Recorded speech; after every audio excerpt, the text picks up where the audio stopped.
STPD training for EST teachers subject math module 3 quiz 20 100% correct answer के साथ आपके साथ शेयर करूंगा। तो चलती हैं, वीडियो को शुरू करते हैं। ट्रेनिंग हल करने से पहले आपने अपना अकाउंट बनाना है। अगर आपने अपना अकाउंट बना लिया है तो ठीक है, अगर नहीं बनाया तो आई बटन पे क्लिक करें। अगर आपने मॉड्यूल 1 हल करना है तो आई बटन पे क्लिक करें। इसी तरह अगर आपने मॉड्यूल 2 हल करना है तो भी आई बटन पे क्लिक करें। तो चलते हैं अब हम मॉड्यूल 3 के क्विज़ की तरफ। जान लें कि ये हम सब्जेक्ट मैथ को सिलेक्ट करके उसके मॉड्यूल हल कर रहे हैं।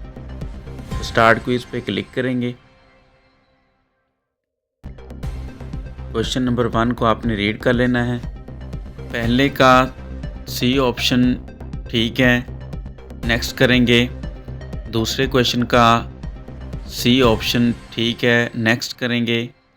तीसरे क्वेश्चन का ए ऑप्शन ठीक है, नेक्स्ट करेंगे।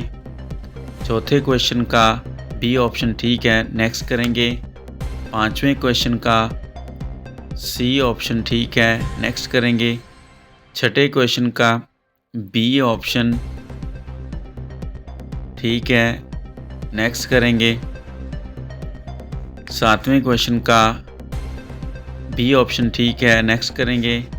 आठवें का ए ऑप्शन नेक्स्ट करेंगे। नौवें का डी ऑप्शन नेक्स्ट करेंगे। 10वें का बी ऑप्शन नेक्स्ट करेंगे। 11वें का ए ऑप्शन नेक्स्ट करेंगे। 12वें का बी ऑप्शन नेक्स्ट करेंगे। 13वें का बी ऑप्शन नेक्स्ट करेंगे। 14वें का सी ऑप्शन नेक्स्ट करेंगे। 15वें का बी ऑप्शन नेक्स्ट करेंगे। 16वें का बी ऑप्शन नेक्स्ट करेंगे। 17वें का ए ऑप्शन नेक्स्ट करेंगे।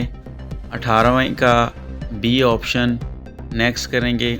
19 का ए ऑप्शन और उसके बाद नेक्स्ट करेंगे। और इसके बाद लास्ट क्वेश्चन हमारा इसका बी ऑप्शन ठीक है और उसके बाद हम फिनिश करेंगे और सबमिट कर देंगे। तो रिज़ल्ट अपना चेक करते हैं हमारे कितने क्विज़ गलत हैं और कितने ठीक हैं। इस ट्रेनिंग को करने के लिए लिंक डिस्क्रिप्शन में दिया गया है। इसके अलावा ट्रेनिंग को हल करने के दौरान आपको किसी किस्म का मसला है तो मुझे व्हाट्सअप कर सकते हैं। स्टेटस हमारा पास है, 100% हमने स्कोर हासिल किए हैं। तो इस तरीके से आप अपने इस मॉड्यूल को हल कर सकते हैं। अगर आपने मॉड्यूल 4 को हल करना है तो भी आई बटन पे क्लिक करें।